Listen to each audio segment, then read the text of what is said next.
আমি পলিটিক্যাল কেউ না, আমি একজন স্পোর্টসম্যান, একজন চিরগনিয়ান আর একজন প্রাউড বাংলাদেশি। আমি আজকে এই জায়গায় দাঁড়িয়ে, প্ল্যাটফর্মে দাঁড়িয়ে চিটাগাংয়ের স্পোর্টস রিলেটেড নিয়ে কিছু কথা বলতে চাই।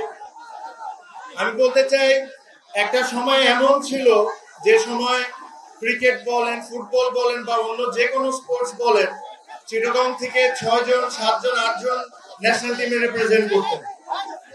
বাট লাস্ট 15 বছর ধরে আমরা দেখছি যে চিটাগাং থেকে হার্ডলি 1 জন বা 2 জন ক্রিকেটে বলেন বা ফুটবলে বলেন বা অন্য যে কোনো স্পোর্টসে ন্যাশনাল টিমকে রিপ্রেজেন্ট করছেন।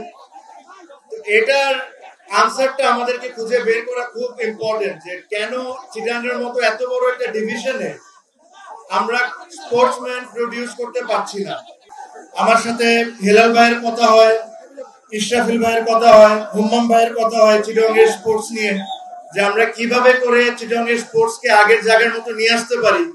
আই এম শিওর ওনারা যখন সুযোগ পাবেন তখন ওনাদের বেস্ট ট্রাই করবেন যে চিটাগাংয়ের ইন্টারেস্টটা ওনারা সবচেয়ে আগে রাখবেন, রেখে ওনারা যে ধরনের স্পোর্টসই হোক না কেন, cricket, football, badminton, any sports, এই স্পোর্টসকে ওনারা প্রমোট করবেন in the right possible way, যেরকম চিটাগাং থেকে আবার আমরা আগের দিনে ফিরে যাই। আমরা স্পোর্টসম্যান প্রডিউস করতে পারছি না।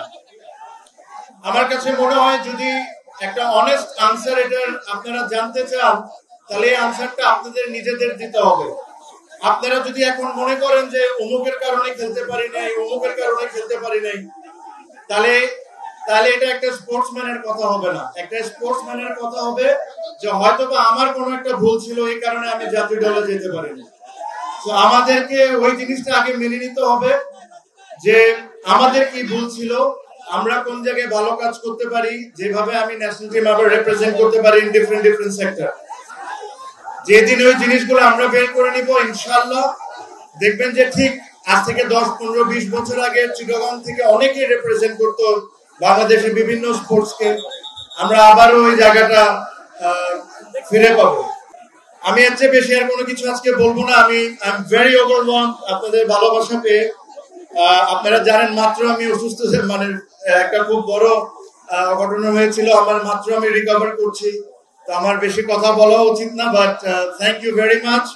আমি অ্যাকচুয়ালি মানে এত ভালোবাসা দেখে আই এম ভেরি হ্যাপি। আর ইনশাল্লাহ আপনাদের সাথে আবারও সামনে দেখা হবে। ভালো থাকুন।